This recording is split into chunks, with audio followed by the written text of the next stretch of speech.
Since the early age, you were told that you have to be stronger than your problems, that you have to manage your stress, that you have to overcome anything that comes your way, that you have to suppress or repress certain things because that's not who you are. You should ignore the negative, focus only on the positive.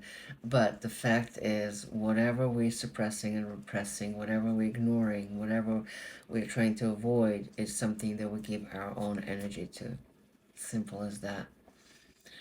You cannot, affirmation do not help unless you integrate energy and emotional charge from the content that you're trying to ignore. For as longer that content exists, you are feeding with your own energy, especially when you're trying forcefully to avoid, forcefully to be stronger than your problems, when you're trying to be avoid or even manage something. Same thing. Buddha stated, you become that what you're opposing to, or you becoming that what you are rejecting, literally, or what you say in the US is whatever you reject, whatever you resist persists, whatever you reject becomes stronger. That's the bottom line.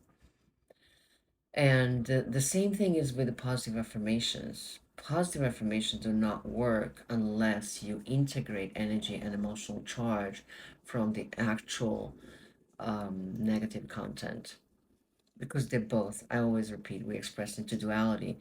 Everything that exists in this expression has to has its opposite. Those are the two polarities. So plus and minus, white and black, good and bad, tall and short, smart and stupid. It doesn't matter, because in order for you to experience yourself as smart, somebody has to exhibit being stupid. Otherwise, you don't have experience of being smart. In order for you to have experience of being a good person, somebody has to exhibit the traits of being bad. Otherwise, you cannot have the experience of good. But what it is, the good and bad are basically the same thing, the same coin with two sides, which is separated with energy and emotional charge, or that intensive tension, which makes the game possible of going good, bad, for you to have the experience of it.